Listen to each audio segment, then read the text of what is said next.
Hi there, YouTube. You're with gothatfunk, and it's time for another set of answers and questions in my 5 questions challenge. This one's going out to my good friend Swordsage, one of the most thoughtful people that I'm subscribed to. Makes great videos, and I'm going to leave a link to his channel below in the hope that you'll subscribe to him. Anyway, Swordsage asked me 5 questions, and I'll be asking him 5 at the end of this video. First question, the sort of description of the question was a bit long for me to say the whole thing verbatim, but suffice to say, let's just say for the sake of argument that there's such a thing as gods, all right? And the gods of old who used to run Earth are obviously failing. You know, things are in a dire strait at the moment. And so we need some new gods, basically, is the gist of the question. And if we could have new gods to rule over the world, like say 5 new gods, which one would I be? I think that's a really cool question. And if I would be any god of my choosing, I suppose I would become the god of communication. And I would improve communication in every sense. I would improve it. I would make people understand one another a bit more clearly without having to explain where they're coming from. I would also improve telecommunications and so forth, and improve understanding of the things that people are saying. Basically, I would improve the comprehension so that less time was wasted, and also as a byproduct, I'm sure, of my influence, people wouldn't be able to get away with lying quite so easily, because people's comprehension of what was being told to them would improve as a result of my interference. So yeah, that's how I would interfere with the world. If I could be one of the gods, I'd be the god of communication, and I would do a considerable amount of tweaking just for the lulz. Actually, you know, really to improve the state of affairs for mankind. That would be my goal. Whether or not that was the actual result of my tampering is anybody's guess. All right. Question number 2. I spoke in my answers video to Jack Luck 4 about a fantasy road trip that I had. I've been fantasizing about driving across the United States ever since I can remember. And Swordsage asked me, number 2, what road stop is most sought on a cross-country road trip?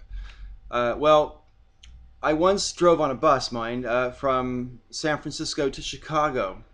And unfortunately, it was nighttime as we were driving across most of Utah. And I think it's in Utah anyway. There's a place called Valley of the Dolls and/or Monument Valley, where the desert landscape is, you know, unlike any place else on Earth. I've got a natural fondness for deserts anyway. I like the high desert in the Sierra Nevada, and I like the deserts of Arizona and New Mexico. So I very much like to check out the ones a little bit further to the north of that and see some of that landscape. It's pretty dramatic. And you know, it's one of the beauties of the world that I would love to see. So yeah, that would be my nothing fancy. You know, no metropolitan stop off for me, or real sort of cultural diversion. It would mostly be for the scenery, and that's it. Question number 3: what would be my favorite work of fiction that helped influence my worldview? Wow, well, I had to give that a lot of thought, actually. I don't really read a lot of novels. A lot of fiction books aren't really my sort of thing for the most part. However, I have read a few very good books over the years. And the ones that have most influenced my thinking, I suppose, would be The Prophet by Khalil Gibran. I think it's a very nice work of poetry. It's usually classed as poetry, although I think it's somewhere between sort of verse and prose. And it's full of really good metaphors for how to look at life in a way that makes life seem more beautiful. I highly recommend The Prophet. I've given that book away to about 10 different people. And you don't necessarily have to be spiritually inclined or a believer in the supernatural to take some value out of that book. And I would recommend it to anyone, atheist or believer. Question number 4. Swordsage described an intense Thanksgiving banquet and named off, you know, a cornucopia of good food, basically.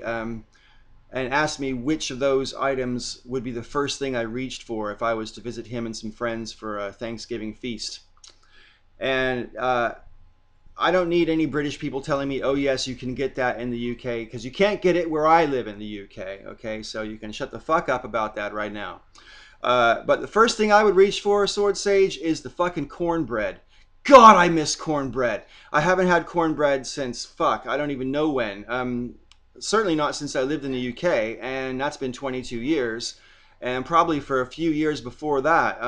Probably the last time I had a Christmas meal at my parents' house, which I'm talking, shit, 1982 or 3, something like that. So it's been a long time since I had cornbread, and I would fucking put a massive dollop of butter on that fucker, and then I would savor every morsel, every crumb. I miss cornbread. It might not be what you thought I was gonna say, but yeah, the cornbread, man, definitely for the win. Oh, and just as an aside, I completely agree with you, man. A salad is not salad unless it has some kind of onion in it. Just my thought there. Question number 5. Swordsage, obviously, as the name would imply, has a little fetish for swords, and he asked me if we were going to be sparring, what my sparring style would be. Well, I'm not really educated on different sword fighting styles, I have to admit, so I'm just going to make my own up. I think for my defensive moves, my style would be Jedi. And for my offensive moves, my style would be Barbarian. Okay? That kind of thing, you know. And, you know, when it would be coming to defending whatever moves you pulled on me, I'd be much more graceful and Jedi about it. Even though that's probably just a ripoff of some actual sword fighting style, the Jedi. But I don't know if it is, and therefore I can't say. So yeah, Barbarian plus Jedi equals Got That Funk. All right, Swordsage, so here comes your 5 questions. I hope you have as much fun answering these. Question number 1. Is there a song that changed the way you think in any way? If so, what song and how did it alter your thinking? Question 2. A biopic is being made of your life, which stars would you pick for the following roles? For your mother, your father, your wife, your best friend, and you. And explain your choices. Question number 3. In that movie, what would be the most interesting scene? Please describe it. Question number 4. A close friend admits that he accidentally killed a homeless person in a hit-and-run incident. After a close inspection, there seems to be no forensic evidence, no dents, no broken signals, no clothing or material on the car. He refuses to report the incident. Do you? Question number 5. Oh yeah, why or why not, by the way. Question number 5. At some stage, all species go extinct. How do you think humans will become extinct? Will we evolve into a different species or several different species? Or do you see us as dying out? And if so, what will be the means and conditions of our extinction? Describe the process or conditions and guesstimate at what stage in the future will be no more. You know, 100 years, 1,000 years, 1,000,000 years, whatever. I would love to get your answers on that. All right, I want to thank you all for watching this video, and until next time, may all your ups and downs be ups.